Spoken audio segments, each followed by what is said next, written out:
I came home from work that Friday a little earlier than usual, nothing special planned. Just the kind of day where I wanted to sink into the couch, open a beer, and let the week wash off me. As I unlocked the door, I heard laughter, Michelle's voice, high and light, floating in from the living room, the kind of laugh you don't hear often when it's just the two of us anymore. For a second, I thought she was on the phone, but when I stepped inside, I saw her sitting on the couch, laptop open, her eyes glued to the screen. Her whole body leaned forward like she was hanging on someone's every word. She didn't even notice me come in, not until I shut the door louder than I meant to. She jumped slightly, spun the laptop around to face herself fully, and smiled at me with this startled, almost guilty look that faded way too quickly. "Oh hey, you're back already," she said, smoothing her hair behind her ear like she hadn't just been caught doing something. I looked at her, then at the laptop, which now showed nothing but her email inbox. "What were you watching?" I asked, heading for the kitchen. She waved her hand like it was nothing. "Just a video call with Amy. We're planning that girls' night next weekend, remember?" She wanted to show me some Airbnb options. I didn't respond right away because something didn't sit right. Michelle never laughed like that with Amy. I'd heard their conversations before, usually filled with mutual bitching about work and the occasional wine-soaked nostalgia over college days. This had sounded different, flirty, playful, the kind of tone I hadn't heard directed at me in over a year. While I popped open a beer and leaned on the counter, she shut her laptop and walked over, slipping her arms around me like everything was normal. I kissed her cheek, forced a smile, and told myself not to be paranoid. Still, later that night, I couldn't shake the image of that moment. The quick laptop flip, the odd smile, the way she sat so upright like she was putting on a show for someone. The following afternoon, I was sitting on the back patio when Michelle came outside with her phone in one hand and a small envelope in the other. She tossed it onto the table next to me like it was junk mail and said casually, "By the way, we got invited to Greg's party next Saturday. You remember Greg, right?" I picked up the envelope. No return address, just our names, handwritten in neat cursive. I opened it and pulled out a cream-colored card that looked more like a wedding invite than a casual get-together. It was for some kind of private house party, with a dress code, a specific arrival time, and even a line that said, "Leave your phones at the door for a truly disconnected night." "Yeah, Greg," I muttered.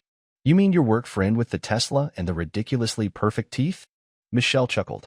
"That's the one. Didn't he used to have a girlfriend?" "He broke up with her a while ago," she said, sitting across from me and pulling her legs up onto the chair. "But he's still throwing this party, I guess. He's always doing weird stuff like this. You don't have to go if you don't want to." Her voice was breezy, almost indifferent, but her eyes stayed on mine a moment too long, like she was checking my reaction, measuring it. "No, I'll go," I said after a moment. "Could be fun." The second I said it, I saw something flash across her face, annoyance, maybe, or surprise. She didn't say anything, just nodded and looked away, pulling her phone back out and thumbing through it with a half-smile. I didn't know what the hell was going on yet, but something about that invitation, about the way she didn't expect me to come, stuck in my mind like a splinter. Michelle didn't just casually hand me information like that, not unless she was covering for something else. And I was going to find out what. Greg's place was exactly what I expected, some overly modern house tucked into a street lined with trees too young to offer shade, with those smooth gray tiles on the walkway that always look like they're trying too hard. We got there around 7, and the guy at the door, some dude in a black turtleneck who looked like a bouncer but smelled like lavender, smiled and held out a box. "Phones," he said. I looked at Michelle, who had already slipped hers inside like it was nothing. I dropped mine in too, and the guy handed us 2 little tags in exchange, like we were checking coats at a club. I hated it already. Inside, the place was packed, but not in the fun way. Everyone looked like they were pretending not to be impressed with themselves. Drinks were served in stupidly shaped glasses, the music was low, and just weird enough to make you feel like you were supposed to appreciate it. Greg showed up wearing a blazer with no shirt underneath, which told me everything I needed to know about him. Michelle blended in right away. She spotted someone she knew and was off before I could say anything, waving me off with that smile she uses when she's pretending to include me in something she's already decided on. I stood around for a while, sipped whatever overpriced nonsense they were calling whiskey, and tried not to look like I was checking every corner of the room. I wasn't even sure what I was looking for, just something off, something that explained why she was acting so strange lately. The laptop moment, the envelope, the weird shift in her tone whenever she talked about Greg or this party. I kept thinking about that laugh. About 20 minutes in, I noticed her across the room talking to a guy I'd never seen before. Tall, shaved head, shirt tucked in too neatly, the kind of guy who probably had a calendar just for his workouts. They were standing close, not touching, but definitely in each other's space. She reached up and fixed something on his collar. It lasted maybe 3 seconds, but that was enough. No one fixes someone's collar like that unless they've done it before. I moved toward them, not rushing but not exactly strolling either. I stopped just before they could see me and stood behind a column, watching. He said something that made her laugh, and then she leaned in like she was telling him a secret. Whatever it was, he liked it. He smiled and looked down at his shoes for a second, then back at her. I took one slow breath, stepped out, and walked straight over. "Hey," I said. "Michelle." She turned, a little too fast. Her eyes flicked from me to him and back again. "Oh, Alan, this is Ethan. We used to work together a few years ago." Ethan held out his hand like we were going to have a polite little chat. I didn't take it. "Cool," I said, looking at him. "Didn't know you were invited." Michelle stepped between us slightly, still smiling but only with her mouth. "Greg invited a bunch of people from the old team. It's nothing weird." "Sure," I said, and then I turned to Ethan. "So, you and Michelle keep in touch, huh?" Ethan looked at her, then back at me. "Yeah, I guess. We ran into each other at a conference a few months ago. Been catching up since." Michelle cut in fast. "It's not a big deal, Alan.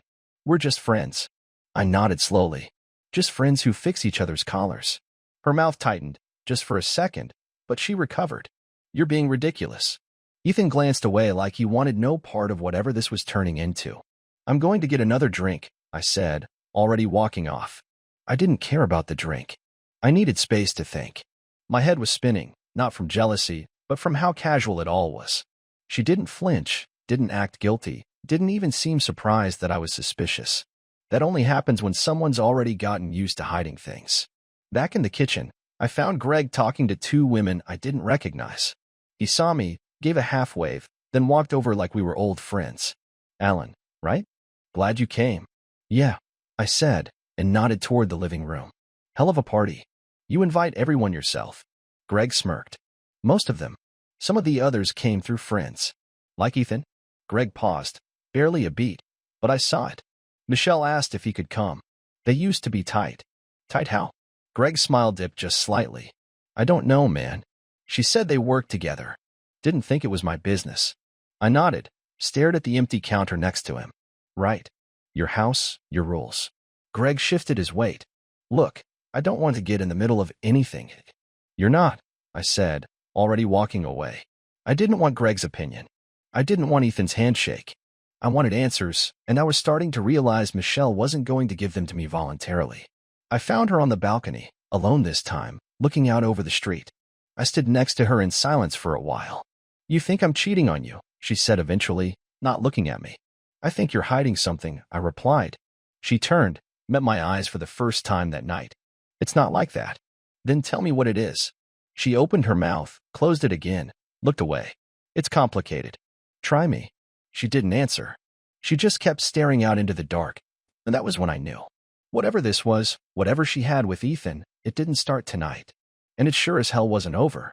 The next morning didn't start with silence. It started with noise, Michelle banging around in the kitchen like she was trying to wake the entire neighborhood, drawers slamming, cabinet doors opening and closing, pans hitting the stove louder than necessary. I didn't say anything right away because I wasn't in the mood for small talk or pretending, and from the way she moved, neither was she. Eventually, I walked in and leaned against the doorframe, arms crossed, watching her slice strawberries like they had personally wronged her. "You wanted to tell me how long it's been going on?" I asked, not raising my voice, just dropping the question in the space between us like it was overdue. She didn't stop cutting. "I already told you, Alan. There's nothing going on. You said that last night," I replied, "but you never actually looked me in the eye when you said it." Now she stopped. Knife in hand, she turned to face me, her jaw tight and her shoulders stiff. "You want to do this here, now? You want to have some kind of interrogation before breakfast?" "No, Michelle," I said, stepping into the room. "I want you to tell me the truth, and I don't give a damn if the sun's up or not." She put the knife down and leaned on the counter, hands flat, like she needed it to stay upright. "Fine. You want the truth? I've been talking to him for a few months. It started when I ran into him at that conference. We got drinks after one of the panels, and we stayed in touch. And you didn't think to mention that to me? What was I supposed to say? She snapped. You would have flipped out the second I said his name. You didn't even give me the chance. You just decided on your own that it was okay to hide it. Michelle crossed her arms and looked away, eyes locked on some spot on the wall like it held the perfect excuse. We didn't plan it. I didn't go there thinking anything was going to happen. But it felt good to talk to someone who actually listened to me without checking his phone every 5 minutes or cutting me off with some half-baked joke. I stared at her, not even trying to mask the anger rising in my chest. So that's it. You started slipping out of our marriage because I didn't laugh at your stories the right way. You think this is just about Ethan? She shot back. Louder now. This has been coming for a long time, Alan. You don't ask me how I'm doing anymore. You don't touch me unless you're trying to get laid. You walk around like everything's fine while we're both sinking. I could feel my pulse pounding behind my eyes. So instead of talking to me, you found some guy to flirt with behind my back and hoped I'd never figure it out? You thought you were just going to get away with it. I wasn't cheating, she said sharply. We never slept together. You kissed him, I said. I saw it in your face last night when I walked up. You didn't need to tell me. She flinched, not dramatically, but enough for me to see it. It was once. It happened a few weeks ago. I told him it was a mistake, and I ended it. No, you didn't. You invited him to that party. She didn't answer. That was answer enough. I stepped back from the counter, trying to keep my hands from shaking. I want you to move out. Michelle blinked like I'd just spoken a foreign language. What? You heard me, I said. You don't want to be here. You've made that clear. So go. Take a few days. Stay with your sister or one of your friends. I need space, and you clearly do too. You're throwing me out? She asked, voice cracking in disbelief. I'm asking you to leave, Michelle. Because if you stay here, we're just going to keep going in circles, and I'm done pretending like this is something we can talk out over eggs and toast. She stared at me, her face hardening. You think this makes you the bigger person? I don't care how it makes me look, I said. I care about not losing my mind while sleeping next to someone who's already halfway out the door. There was a long pause, the kind where you wait for something to shift, but nothing does. She picked up her phone from the table, slipped it into her back pocket, and nodded slowly. Fine, she said. I'll pack a bag. I didn't say anything else as she walked past me, didn't follow her or watch her go upstairs. I just stood there in the kitchen, watching the knife she left behind, still smeared with strawberry juice, and felt the weight of everything I used to believe about us come crashing down in the quiet she left behind. Michelle packed fast. She didn't ask me for help, didn't cry, didn't even try to convince me to change my mind. I sat on the couch with the TV on mute and listened to the soft thuds upstairs, the sound of drawers sliding open, hangers scraping along the rod, zippers closing. When she finally came down with a small suitcase in one hand and her purse slung over her shoulder, she didn't look at me. She walked to the door, paused just long enough to glance back like she expected me to say something, then left without a word. I waited until I heard her car pull out of the driveway before I stood up and got to work. I had no plan at first, just this raw urge sitting in my chest that said I couldn't let this be the end. I wasn't going to cry alone in the house we picked together while she played the victim in whatever story she'd tell her friends. I didn't want to scream or break things or drown myself in whiskey either. I wanted clarity. I wanted control. I wanted her to feel exposed, just like I did when I watched her lie to my face. And that's where it started. I went into the office and pulled out the old external hard drive I hadn't touched in over a year. I had used it to back up old work files and random personal stuff, including photos from every trip we ever took. What Michelle didn't know was that a few years ago, during a home security upgrade, I installed a camera in the hallway by the front door. It wasn't a high-end system, just something basic with cloud storage and an option to record to a local file. She thought it was disconnected because I told her the app kept crashing, and I never got around to fixing it. What she didn't realize was that it was still recording, silently saving footage to the drive whenever it detected movement. I opened the software and started scrolling. I wasn't expecting to find much, maybe her leaving for work at weird hours or coming home later than she claimed. But what I found hit harder. One afternoon about a month ago, I saw her letting Ethan into the house. She opened the door with a quick glance over her shoulder, pulled him inside fast, and they disappeared down the hallway toward the kitchen. They stayed there for almost 30 minutes. He never took off his shoes, never looked toward the camera. When he left, she kissed him. Not a long kiss, but long enough that there was no misunderstanding what they were. I copied the clip, trimmed it down to just that interaction, and saved it under a folder labeled with the date and time. I didn't want to show anyone yet, but I needed to know I wasn't crazy. I needed evidence for later.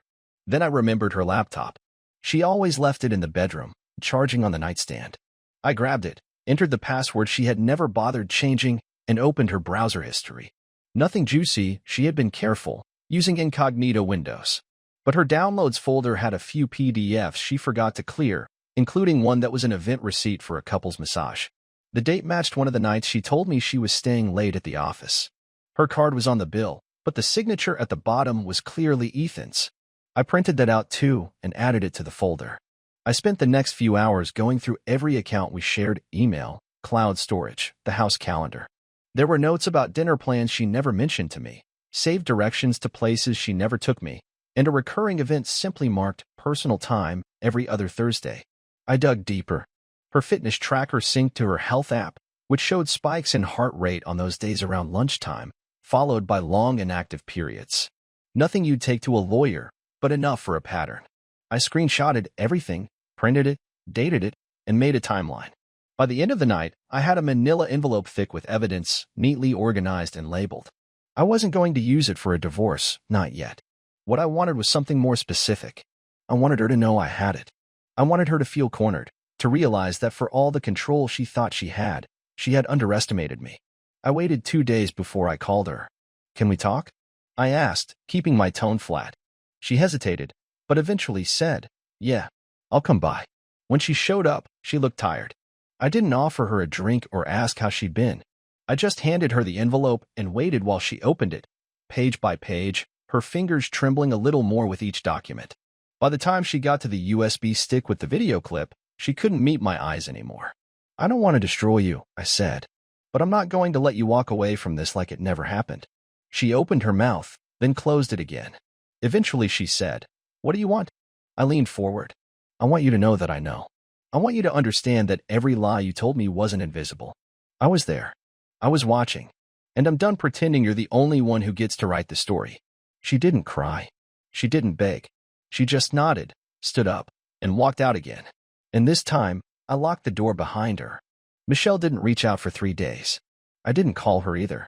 We lived in the same city, with the same circle of friends and overlapping routines, but somehow it felt like we were already on opposite sides of something we couldn't cross again. During those 3 days, I kept going through the same loop: wake up, eat, check the footage again, reread the calendar entries, double-check that every printout was in order, then sit back and wonder what any of it really gave me. It wasn't satisfaction. It wasn't peace. It was something else. Like I had built a fortress out of evidence just to keep the noise inside my head from spilling out. When she finally called, she didn't sound angry. She sounded tired. Her voice was quiet, no edge to it. "I need to talk," she said. "Face to face. I don't care if you hate me. I just want to explain everything." I didn't agree out of kindness. I agreed because I needed closure. Not the dramatic kind, not some perfect ending to wrap it all up. Just a finish line to reach, a moment to say I've heard what I needed to, and now I can walk away knowing nothing else needs to be said. She came over on a Wednesday evening. I let her in, didn't offer her a seat or anything to drink, and she didn't ask. She stood in the middle of the living room like a visitor at an open house, like she didn't belong anymore and knew it. "I'm not going to deny anything," she started. "And I'm not going to pretend I didn't do what you already know I did. But I need to say it out loud because if I don't, it's going to stay stuck in me, and I can't move on from it." I didn't interrupt. I just stood there with my arms crossed, waiting.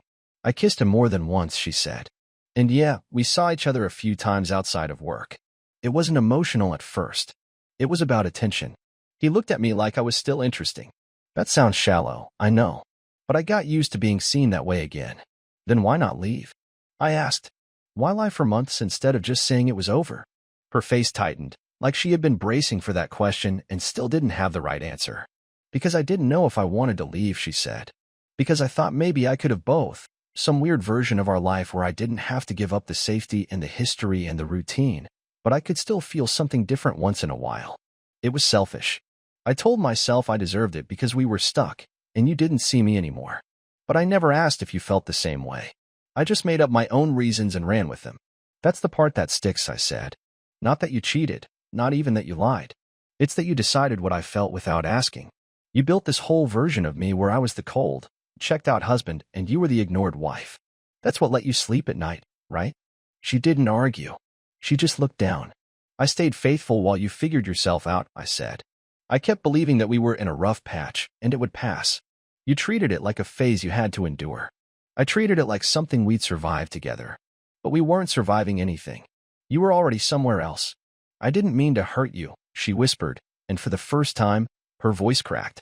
But you did, I said. And now I don't even know what parts of us were real anymore. I look at our photos and wonder if you were already thinking about him. I remember dinners and conversations, and I don't know which ones were honest and which ones were just you playing a role. She wiped at her eye and took a shaky breath. I know there's no fixing this. I'm not here to beg you to stay. I just wanted you to know that I regret it. Not just getting caught. I regret doing it. I regret letting everything get that far before saying anything. I sat down because my legs were getting stiff and my head felt heavy. I've thought about what happens next, I said. I don't want to drag this out. I've talked to a lawyer already. I'm not going to smear you or make it messy. I don't care what people think. I just want a clean break, something we can both walk away from without looking back. She nodded slowly, like she'd been waiting for me to say it out loud too. I'll stay at my sister's until we figure out the rest, she said. I won't come back here unless you ask. You won't need to, I said. Just send me your lawyer's info when you have it. She turned toward the door, but paused before reaching it. You were a good husband, Alan. I don't know why I couldn't see that until it was too late. I didn't answer. I just watched her walk out of the house we used to call ours. The silence in the house after she left didn't feel peaceful or empty, it just felt final. I didn't miss her voice echoing down the hallway or the hum of her hairdryer from the bathroom, but I noticed the absence of her keys on the hook, her slippers under the coffee table, and the half-used bottle of shampoo in the shower that I knew she wouldn't come back for. It wasn't dramatic, it was just the quiet clarity of something that had run its course. I had spent almost 10 years with Michelle, and now it was over. Not because of one decision, but because of 100 small ones that piled up over time. She didn't wreck our marriage in a day, and I didn't lose her overnight. We both let it unravel, and then she pushed it over the edge. I kept the envelope with the evidence locked away, not because I needed it anymore, but because it reminded me of what I'd overcome. I didn't send it to her work or her family. I didn't blast it online or throw it in her face one more time. That kind of revenge would have felt good for about 2 minutes, and then I would have been stuck with the weight of knowing I had become as cruel as the situation made me feel. I chose not to be vindictive, not because I forgave her, but because I needed to move on without carrying that kind of bitterness into the next phase of my life. The divorce moved faster than I expected. No kids, no shared business, and no one contesting anything made it easy. Her lawyer emailed mine, and they worked out the division in a few weeks. She got her car, some of the furniture she picked out, and half of what was in our joint account. I didn't argue. I just wanted it done. I signed the papers the moment they landed in my inbox, and when I got the final notice confirming it was official, I didn't feel relief or sadness. I felt still, like I was finally standing on solid ground again after months of trying to pretend nothing was shaking beneath me. I didn't talk about it with friends right away. Most of them knew something was going on, but I kept the details to myself. People always want to turn divorce into a dramatic story, and I wasn't interested in being the center of some pity parade.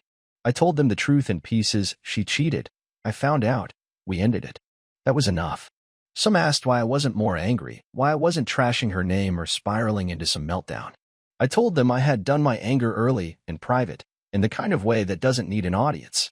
A few weeks after it all ended, I went through my closet and boxed up everything that reminded me of her: wedding photos, souvenirs from trips, notes she'd written on sticky pads, even her favorite coffee mug that had somehow stayed on the shelf.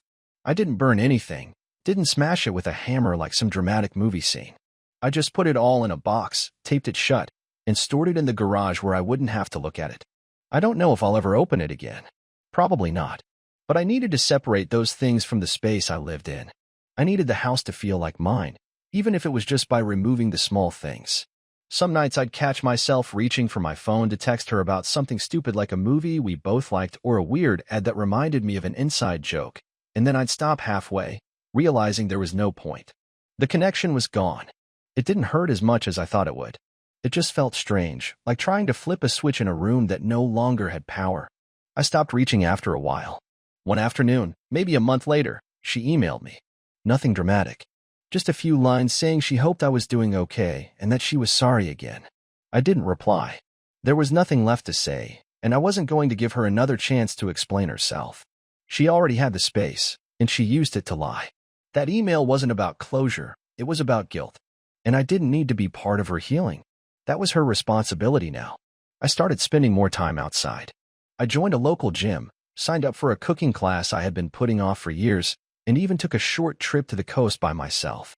It wasn't about distraction. It was about reclaiming parts of my life I had put on hold. I wasn't rebuilding from scratch. I was just picking up what was left and choosing what was worth carrying forward.